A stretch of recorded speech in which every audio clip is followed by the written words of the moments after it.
जहाँ पर प्रिंट होता है प्रश्न पत्र, वहीं से चुरा करके बच्चों के बीच बांटा गया और उनको रटवाया गया। पहले दौड़ लगाना और फिर एग्जाम कंडक्ट करना, ये अपने में बच्चों पे प्रेशर देने का काम ये सरकार कर रही है कि तुम एक स्टेज जब क्लियर कर चुके हो और अब थोड़ा सा ही स्टेज तुम्हारा पता है, रिटर्न पास करोगे, नौकरी ले जाओगे, लाओ 15 लाख रुपए। मुख्यमंत्री कहते हैं कि तुम मुर्गी पालो, तुम अंडा उत्पादन करो, तुम बकरी पालो, और जब एग्जाम कंडक्ट करने की बात आती है तो यही मुख्यमंत्री के सचिव 100 से ज्यादा गलती करते हैं। सुनसान जंगल में 179 बच्चे अलग अलग क्षेत्र से जो आके थे, रात में कौन सा तैयारी वो कोचिंग सेंटर करा रहा था। इस राज्य के आईएएस कौन सी डिग्री लेके आते हैं, इस राज्य के सचिव कौन सी डिग्री लेके आते हैं जो कि एक जेपीएससी के एग्जाम में 100 से ज्यादा त्रुटियां निकलती हैं। युवाओं के भविष्य के साथ ये सरकार पहली बार धोखा नहीं दी। हर नौकरी को बेचने का काम ये सरकार और जेसीसी हो, जेपीएससी हो, सभी लोग इसमें षड्यंत्र में शामिल है। इंफॉर्मेशन भी हम ही देंगे और उसके बाद गवाह भी हम ही बनेंगे, ये यहाँ की झारखंड पुलिस कर रही है। इसका मतलब साफ साफ है कि झारखंड पुलिस कहीं ना कहीं कुछ ना कुछ छुपा रही है। स्वागत, अभिनंदन, जोहार। आज की इस प्रेस वार्ता को संबोधित करने के लिए हम सभी बीच उपस्थित हैं विधानसभा में पार्टी के मुख्य सचेतक और हटिया के विधायक श्री नवीन जायसवाल जी, साथ ही उनकी बगल में गोड्डा के पूर्व विधायक और पार्टी के प्रदेश के प्रवक्ता अमित मंडल जी उपस्थित हैं। मैं आप दोनों का इस प्रेस वार्ता में स्वागत करता हूं, अभिनंदन करता हूं और श्री नवीन जायसवाल जी से आग्रह करता हूं कि आज की इस प्रेस वार्ता को संबोधित करें। श्री नवीन जी। आज इस प्रेस वार्ता में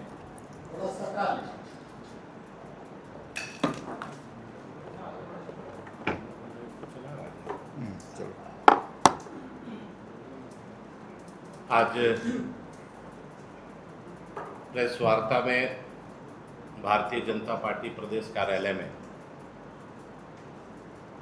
हमारे मीडिया प्रभारी जोगिंदर जी, पूर्व विधायक प्रवक्ता अमित मंडल जी, आज एक बहुत ही गंभीर और युवाओं के भविष्य से जो ये सरकार, कांग्रेस, जेएमएम, आरजेडी की जो सरकार चल रही है,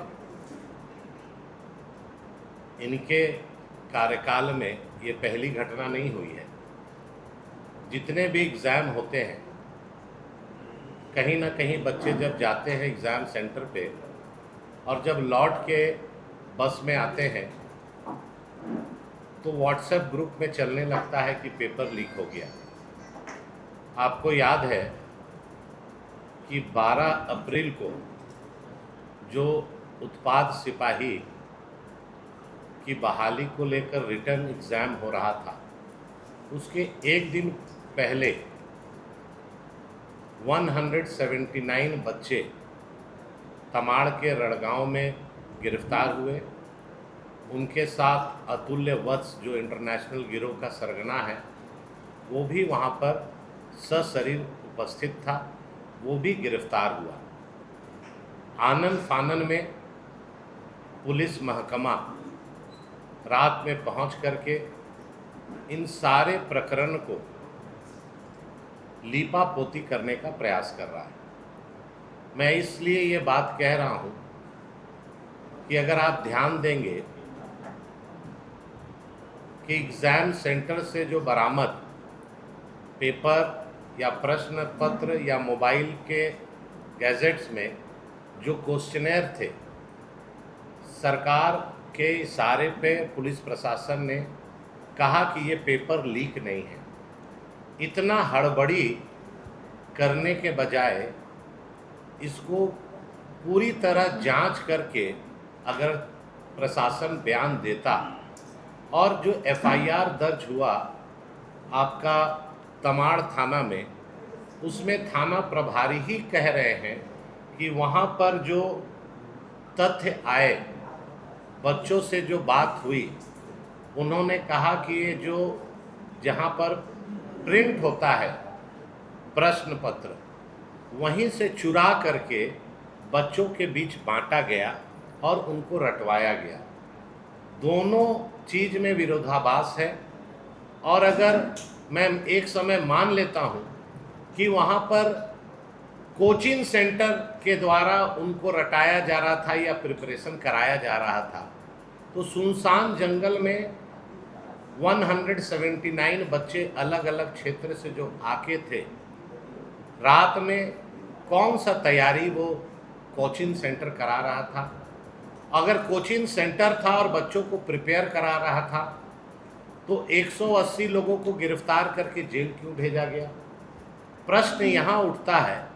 एक मामला सामने में केवल दिखा जो लोगों के नज़र में आया, मीडिया वाले भी असमंजस की स्थिति में थे, आखिर हुआ क्या? गुप्त सूचना के आधार पर ऐसे कई बच्चे उस जगह से भागने में भी सफल रहे और जो सूचना प्राप्त हुई कि ऑब्जेक्टिव का मैक्सिमम जो प्रश्न था वो लीक था, सरकार के इशारे में प्रशासन इसको लिपापोती करने का काम कर रहा है। और मेरा ये मानना है कि ये जो गिरोह है, सरकार स्पष्ट करे कि किस एजेंसी को इन्होंने हायर किया था एग्ज़ाम कंडक्ट कराने के लिए, उसका खुलासा करें। और जो हम लोगों को सूचना है कि जो बिहार में ब्लैक लिस्टेड कंपनी है जिसके ऊपर FIR दर्ज हुआ, जांच हो रहा है, उसी एजेंसी के द्वारा ये पूरा प्रकरण को अंजाम देने का काम किया गया। आपको मैं बताना चाहता हूँ कि इतना बड़ा उत्पाद सिपाही का जो एग्ज़ाम हुआ, ये पहले फिजिकल टेस्ट हुआ जिसमें लाखों बच्चे पार्टिसिपेट किए। आपको याद होगा गर्मी के दिनों में कई बच्चों की जान भी चली गई थी। जहाँ तक हम लोगों को जानकारी है, इस तरह का एग्ज़ाम पहले रिटन होना चाहिए था, उसके बाद फिज़िकल टेस्ट होना चाहिए था। इसमें बहुत सफ़ेद पोश जो पर्दे के पीछे हैं, उनका ये षड्यंत्र था कि पहले फिज़िकल टेस्ट कराया जाए। फिज़िकल टेस्ट में जो जो बच्चे क्वालिफाई कर गए, अब पैसे का लेन देन उनसे बातचीत करके इसको हम लोग एग्ज़ाम पेपर देकर पास कराने का काम करेंगे। भारतीय जनता पार्टी के प्रदेश अध्यक्ष जी की अध्यक्षता में एक प्रतिनिधिमंडल, हमारे नेता प्रतिपक्ष बाबूलाल मरांडी जी और सभी पदाधिकारी, हम लोग महामहिम राज्यपाल के पास रिटर्न कंप्लेन किए हैं कि इस पर CBI जांच हो।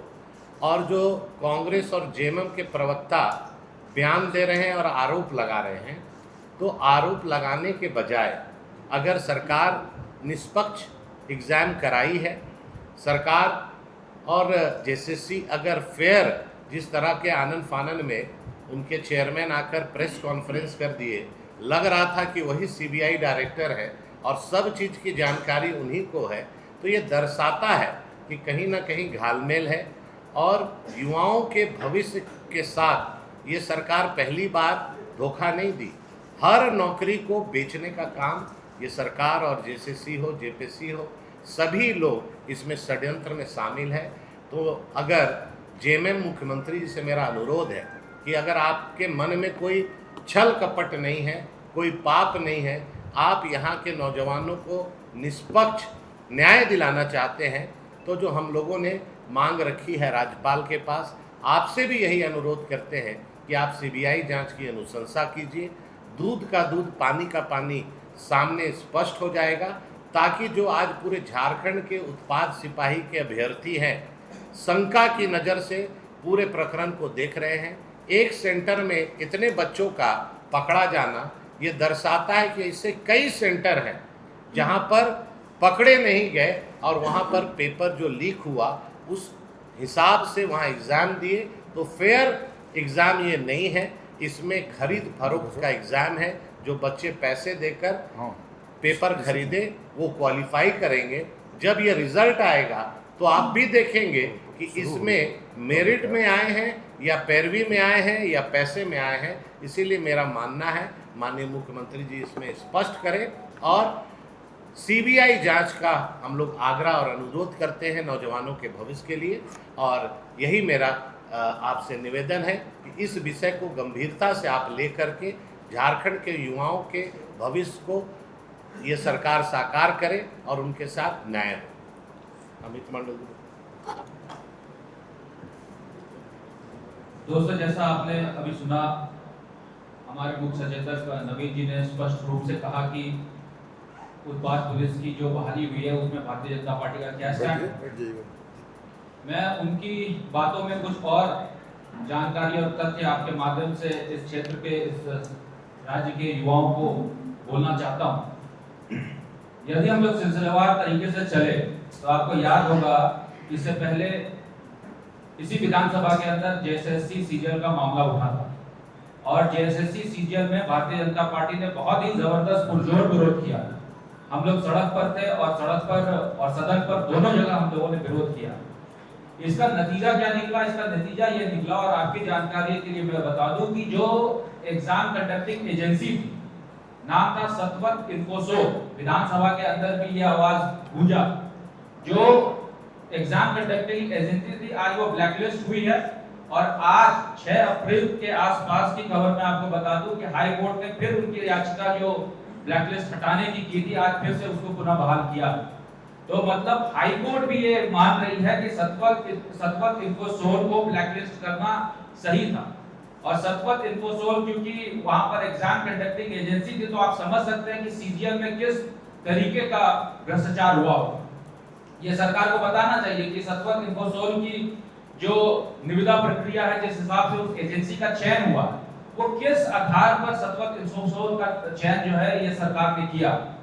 नई एजेंसी है, बिहार में वो ब्लैकलिस्टेड है, उड़ीसा में वो ब्लैकलिस्टेड है, और जहां जहां उन्होंने एग्जाम कंडक्ट किया हर जगह वो ब्लैकलिस्टेड है। और वैसी ब्लैकलिस्ट कंपनी से सीजीएल का एग्जाम कंडक्ट कराना ये सबसे बड़ा गुनाह ये सरकार यहाँ के युवाओं के साथ कर रही है। उसके बाद क्या हुआ?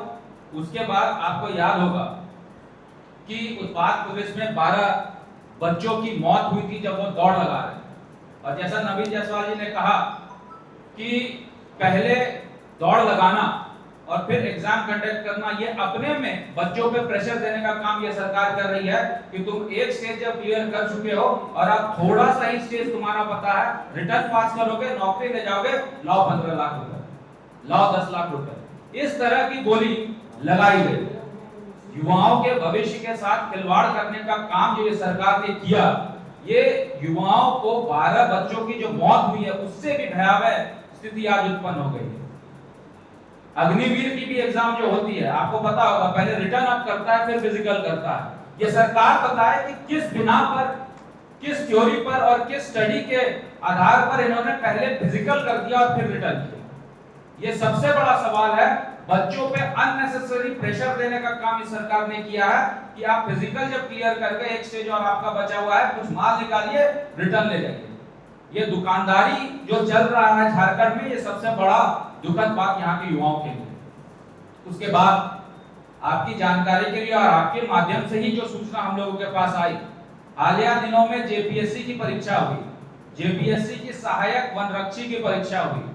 आपको जानकर हैरानी होगी, 100 से ज्यादा त्रुटियां जो है क्वेश्चन पेपर में देखने को मिला। अब आप बताइए, इस राज्य के आईएएस कौन सी डिग्री लेके आते हैं, इस राज्य के सचिव कौन सी डिग्री लेके आते हैं जो कि एक जेपीएससी के एग्जाम में 100 से ज्यादा त्रुटियां निकलती हैं।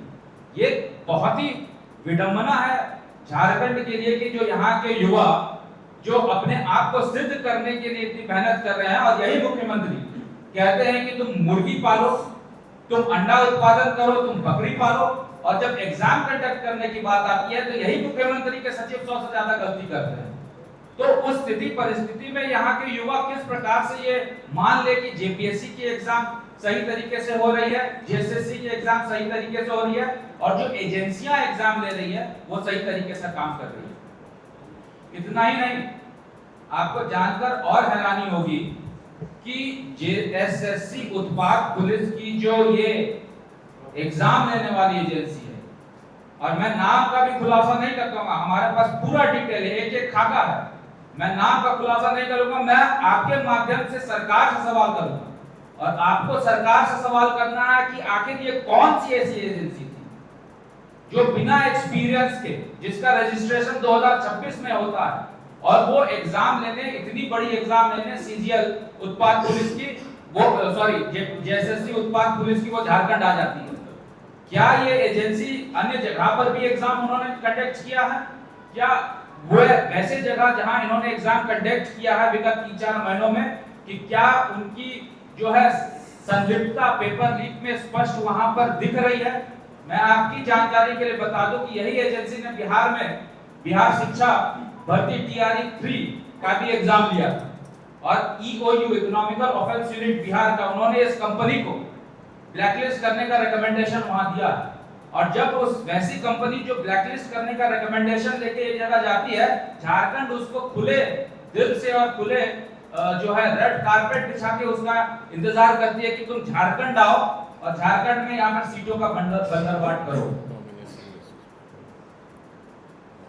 तो आप समझिए कि वैसी एजेंसी को यहाँ पर लाने का मतलब क्या है। दरअसल पेपर लीक का 2 स्टेज होता है।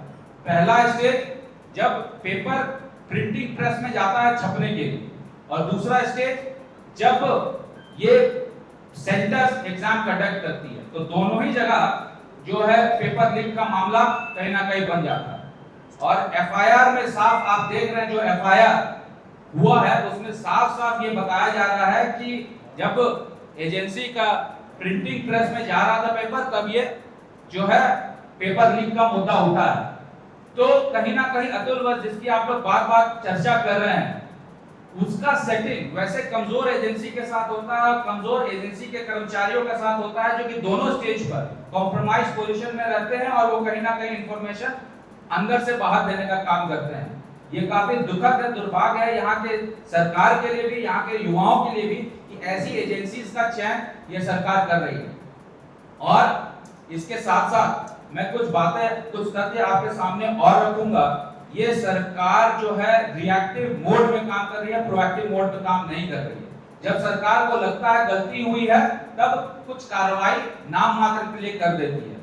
आज ही जब इन बच्चों का 164 बच्चों का जो गिरफ्तारी हुई है, उन्होंने बेल पिटीशन फाइल किया है, और बेल पिटीशन में साफ साफ हाई कोर्ट ने फटकार सरकार को लगाया है, और सरकार को फटकार लगाकर सरकार से ये पूछा है कि आपकी पुलिस एजेंसी ही इन्फॉर्मेंट बन जाती है और इन्फॉर्मर बन जाती है, दोनों काम एक ही एजेंसी कैसे कर रही है। यानी कि पेपर लीक की घटना हुई, इसकी भी सूचना पुलिस ने एफआईआर में डाला, और जो गवाह होते हैं उसकी भी सूचना पुलिस के ही कर्मचारियों ने जो है जांच क्रम में किया। यानी कि इंफॉर्मेशन भी हम ही देंगे और उसके बाद गवाह भी हम ही बनेंगे, ये यहाँ की झारखंड पुलिस कर रही है। इसका मतलब साफ साफ है कि झारखंड पुलिस कहीं ना कहीं कुछ ना कुछ छुपा रही है, और ये छुपाने का मतलब है कि ये एजेंसी के माध्यम से जो सीटों का बंदरबाट हुआ है, चाहे वो प्रशासनिक स्तर पर हो, चाहे वो राजनीतिक स्तर पर हो, कहीं ना कहीं वैसे लोगों को बचाने के लिए बच्चों की गिरफ्तारी जो हुई है उसमें पर्दा डालने का काम झारखंड पुलिस कर रही है। ये झारखंड पुलिस ने सीजर लिस्ट जो बनाया, ये सीजर लिस्ट को आज तक जो है कोर्ट में पेश नहीं कर पाए, ये झारखंड पुलिस की कार्यशैली है। आप ही के कोई मीडिया कर्मी सेंटर पे गए और सेंटर पे जाने के बाद उनको फेंका हुआ वहां पर क्वेश्चन पेपर मिला, तो आप बताइए कि इस सरकार की पुलिस जब विभाग छापा मारती है कहीं पे, तो ऐसी सूचनाओं को यत्र तत्र फेंक देती है, तो सीज करके क्या लाए और क्या क्या चीजें सबूत के तौर पर लाए, ये सरकार को स्पष्ट करना चाहिए। मुझे कहीं ना कहीं लगता है कि झारखंड पुलिस चीजों को छुपाने का काम कर रही है, ये सरकार चीजों को छुपाने का काम कर रही है, और जेएसएससी की जो उत्पाद पुलिस की ये बहाली हुई है, व्यापक पैमाने पे यहाँ पर सीटों का बंदरबाट हुआ है, यहाँ सीट बेचे गए हैं, युवाओं के भविष्य के साथ ये सरकार खिलवाड़ कर रही है, और भारतीय जनता पार्टी मुक्त दस्तक बनकर नहीं रहेगी। भारतीय जनता पार्टी चाहती है कि यहाँ के युवाओं को नौकरी मिले, भारतीय जनता पार्टी चाहती है कि यहाँ के युवाओं को इक्वल अपॉर्चुनिटी मिले, और भारतीय जनता पार्टी चाहती है कि फेयर तरीके के एग्जाम हो। इसके लेकर हम लोगों ने, जैसा मुख्य सचेतक महोदय ने बताया, कि हम लोगों ने राज्यपाल को ज्ञापन दिया है, और यदि हम लोगों की बात ये सरकार नहीं मानेगी यदि फेयर तरीके से एग्जाम कंडक्ट नहीं कराएगी, यही मुख्य कल्प्रिट को ये जेल के पीछे नहीं घुसाएगी, तो भारतीय जनता पार्टी युवाओं के हित के लिए सड़क से लेकर सदन तक आंदोलन करेगी और ये सरकार को बेनकाब करने का काम करेगी। अब तमाम मीडिया बंधु जो है उपस्थित हुए हैं, सभी से मैं आग्रह करूंगा कि ये सरकार से पूछे कि आखिर ये एजेंसी कौन है और ये एजेंसी बार-बार डिफॉल्ट कैसे कर जा रही है और इस एजेंसी के माध्यम से कौन-कौन सफेद पोस्ट हैं जिनको जो है पैसा पहुंच रहा है, जिन्हों सीट का एलोकेशन पहुंच रहा है। ये मैं आप सभी से अनुरोध करूंगा। अब तमाम प्रेस मीडिया के बंधुओं को, इलेक्ट्रॉनिक प्रिंट को बहुत-बहुत धन्यवाद, बहुत-बहुत आभार। साथ-साथ हमारी प्रमुख मांग जो इस एग्जाम के परीक्षा फल को लेकर हुई है कि हम लोग ना सिर्फ जेएसएससी उत्पाद पुलिस की सीबीआई की जांच की मांग कर रहे हैं, हम लोग विगत 3 साल में इस सरकार में हुई तमाम वैसी एग्जाम्स जो विवाद पे रही, चाहे वो जेपीएससी का हो या जेएसएससी का हुआ हो, हम ना सीआईडी पे यकीन करते हैं, ना राज के तंत्र पे यकीन करते हैं। हम सिर्फ इतना ही चाहते हैं कि अन्य राज्यों की तरह जिस प्रकार से जो विवादित एग्जाम हुई है उसकी सीबीआई जांच की अनुशंसा राज्य सरकार ने की है। यदि आप सही मायने में युवाओं का हित चाहते हैं तो सीबीआई की जांच के लिए राज्य सरकार को अनुशंसा करके केंद्र भेजना चाहिए और फिर उसके बाद दूध का दूध पानी का पानी होगा और युवाओं को इंसाफ मिलेगा, ऐसा भारतीय जनता पार्टी का मानना है।